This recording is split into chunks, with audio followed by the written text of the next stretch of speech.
people like me. You need people like me so you can point your fingers and say, that's the bad guy. That's the bad guy. That's the bad guy. That's the bad guy. That's the bad guy.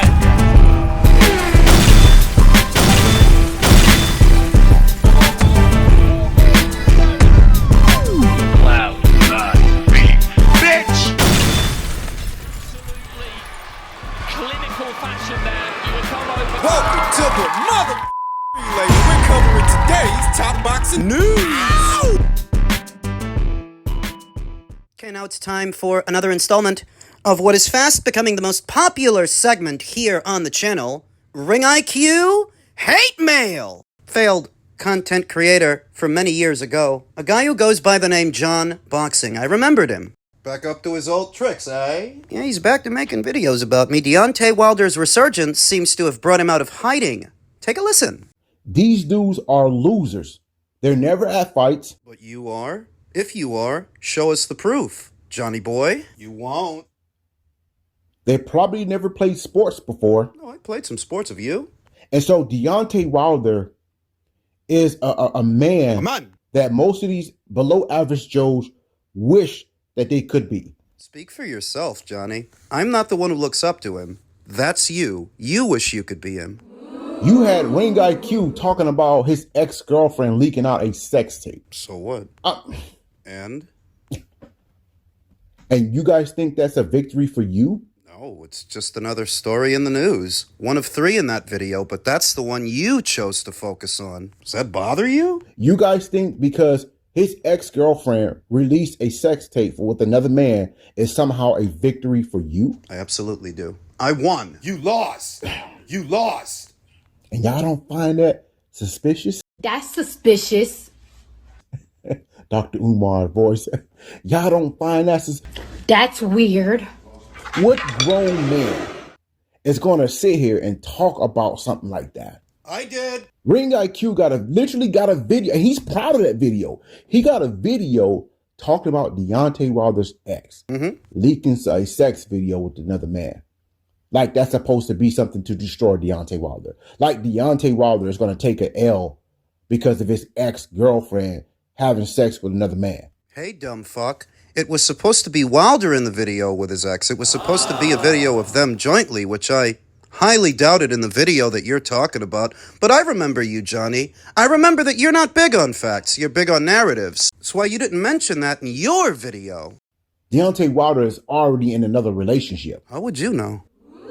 Deontay Wilder's below average Joe's haters really think that they're doing something with their anti-Deontay Wilder content. Well, I'm doing something that you're not doing, Johnny. I'm actually making money. What are you doing?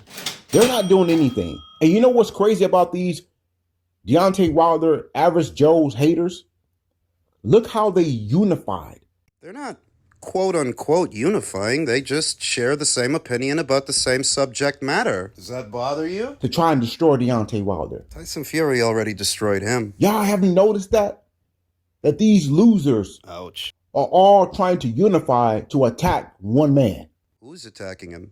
Is it written somewhere in somebody's library on a piece of papyrus that we have to like Wilder? Is that how you go about your life? Thinking people have to like you? I don't like you. A man that they don't know on a personal level. You're saying that we're attacking him, not knowing him on a personal level, but you're attacking me, not knowing me on a personal level. So what's good for the goose is good for the gander.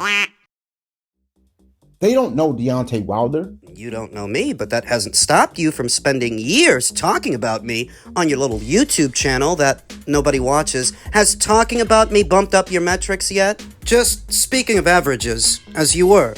If I am an average Joe, that would have to make you below average. That would make you below me. Put you below me. Because I, unlike you, don't have to hide behind Google stock images. I appear on camera several times a week. I must have above average confidence to do so while you lack it.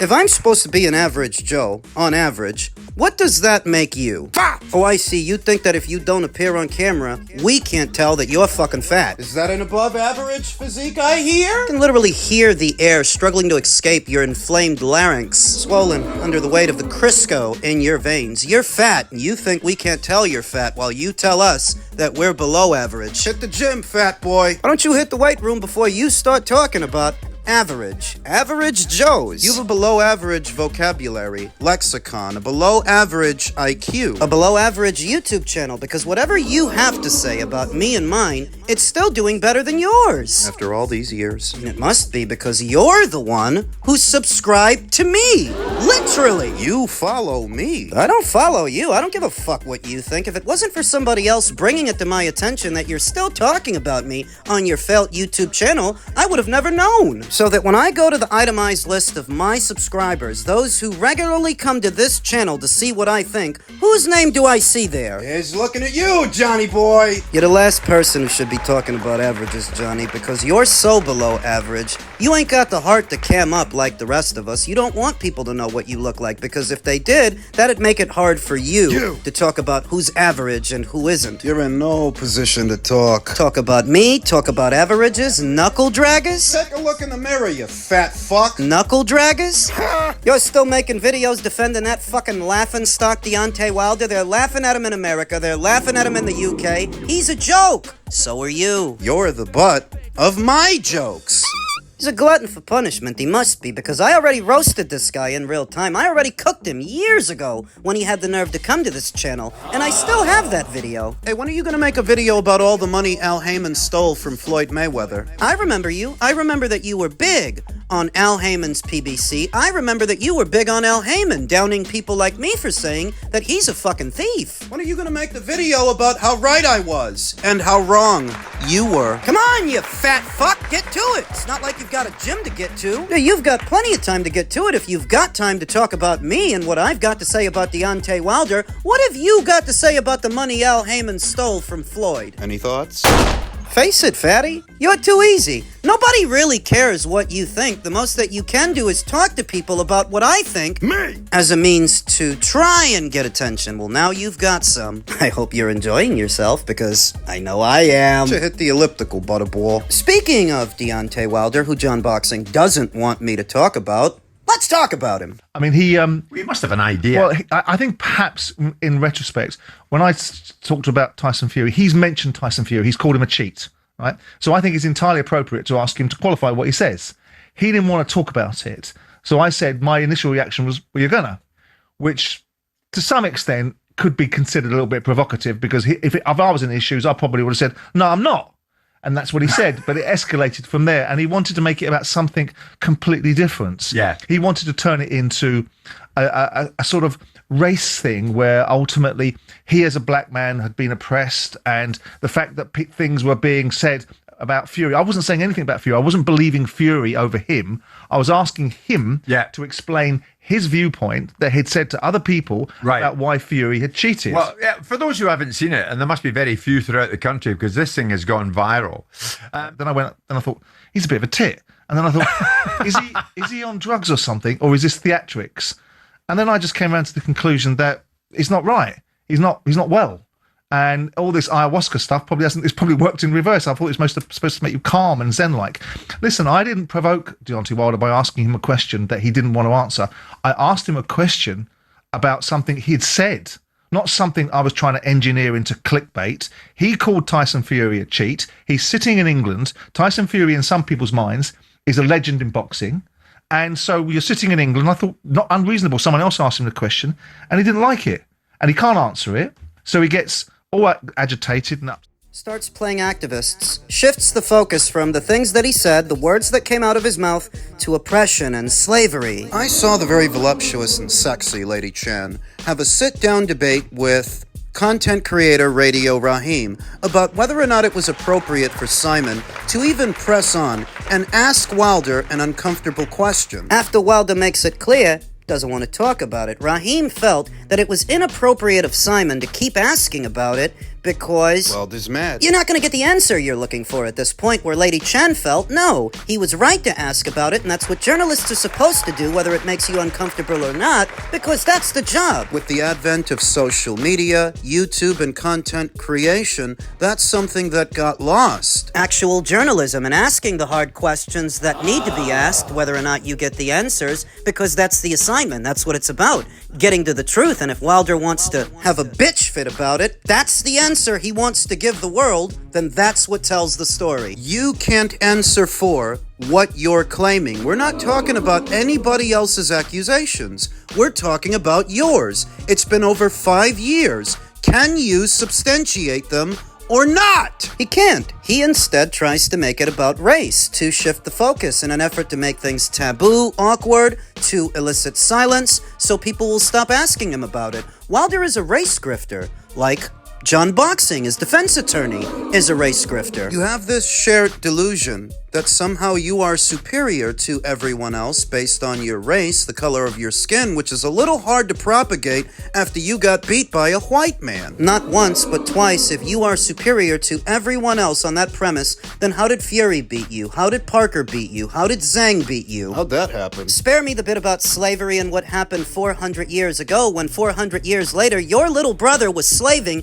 at a Dollar Tree, and you didn't give a damn about that. So you can't convince me you're so bent out of shape about something from 400 years ago? You're a multi-millionaire. Don't harp about Simon Jordan's white privilege. You live a privileged life. More privileged than most Americans. What does Simon Jordan being white have to do with the accusations that you've made for the last 5 going on 6 years? He's just asking you about something you said, which is what a journalist is supposed to do. You were comfortable talking about it earlier in the week, but when Simon asks about it, now you don't want to answer. Because you know he's not going to ask you softball questions. Because you know your audience, and you know that he's not some content creator who's relying on access to you to make money. He gets his money from Talk Sport, a media outlet. So you can't manipulate him the way you can manipulate YouTubers. It's what was lost in the advent of YouTube and content creation, actual journalism, actual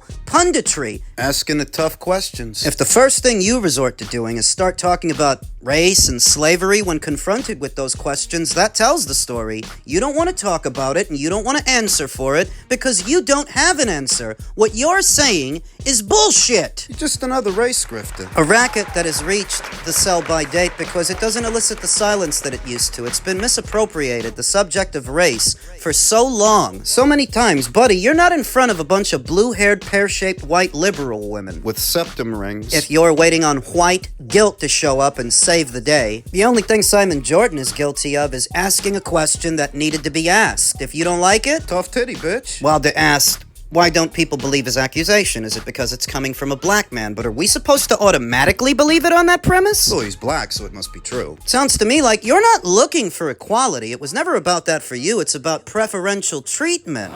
So we can all then share in your delusion of superiority and supremacy. I'm not for anybody's supremacy. You're a bullshitter. And while bullshitters come in all shapes and sizes and colors, you're just another one. You're just another bullshitter, another race grifter, and we ain't buying into it. The Huey-Newton Act ain't gonna work because you live in much more accommodating times than they did, and it's about time you stop pretending. That shit ain't gonna work. Elsewhere in the heavyweight division, Wardley versus Dubois talks are heating up for WBO title clash. Fabio Wardley's camp in deep chats with Daniel Dubois for an all-British banger. Frank Warren confirms they've both got to fight. They will fight. So up until this point, Daniel Dubois was tied to a potential Zhilei Zhang fight, but compared to a Fabio Wardley fight, the Zhang fight is small potatoes. The Zhang fight would be just as much a banger as the Wardley fight. Though it would be harder to sell, because Zhilei Zhang is a Chinaman after all, whereas 2 British heavyweights, 2 British guys, on British soil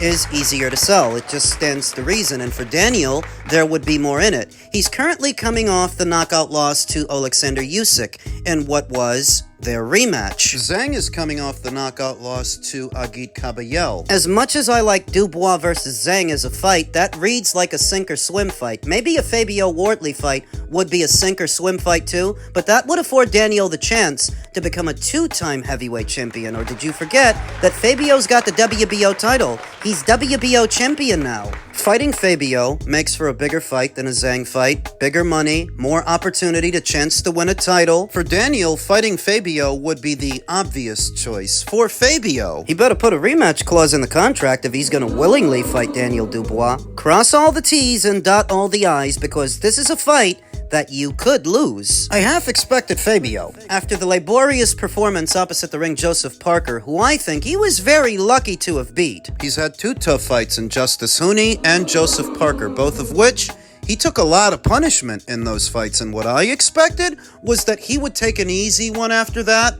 Little homecoming fight in Ipswich. Fighting Daniel is a far cry from what I expected, because Daniel, even though he's coming off a loss, he's still dangerous. He's back with Don Charles. Who I always said was a good fit for Daniel Dubois. He understands him, and the best version of Daniel we've ever seen was with Don Charles. It's a dangerous fight for Fabio to take on, make no mistake, but it's also a fight that would move the needle. You can sell this as a pay-per-view in the UK. They're gonna try to sell it as a pay-per-view in the US too. DAZN's Ultimate Tier requires DAZN to kick out more pay-per-views than they usually do to justify the cost of what is their Ultimate Tier, because it's pretty pricey.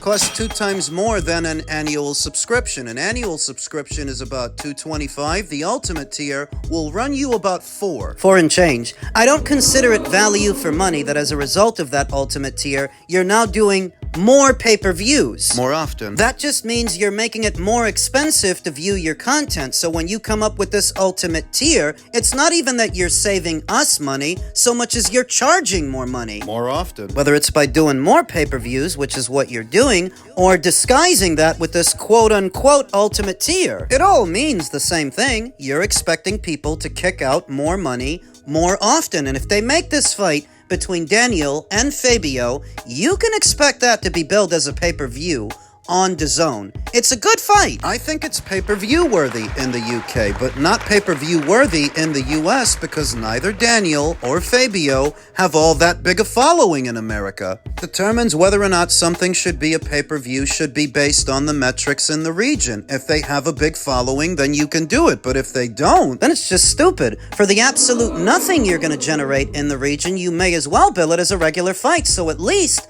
the subscribers can see it. who wins? Daniel Dubois, in spite of his career blemishes, is still a more experienced heavyweight than Fabio Wardley. He's been in there with some of the best, and he's won some fights, he's lost some fights, all of which rounds him out as a fighter, and he's not over the hill. He's still relatively young for a heavyweight, still a threat to Fabio Wardley. Daniel hits hard, and he's an aggressive fighter, so he's gonna come right at him. This fight is guaranteed to end in a knockout. The saving grace for Fabio, if he decides to take this challenge on, is I think he's a little quicker to the draw than Daniel Dubois is. One of the things that stand out about Fabio is he's got hand speed, he's got snap on those punches, and Daniel, he still keeps his head dead center, still can't get out of the way of a simple jab. Or the right hand that follows. Maybe it's asking too much for men this size to move like they're welters or move like they're middles, but Daniel, he still doesn't move his fucking head, so he's gonna be there for the jab, which means he will also be there for the straight, which point Fabio could take him out. It's a 50-50 fight where you could lean towards Fabio to win, keep the brown belt, the WBO title. I like it.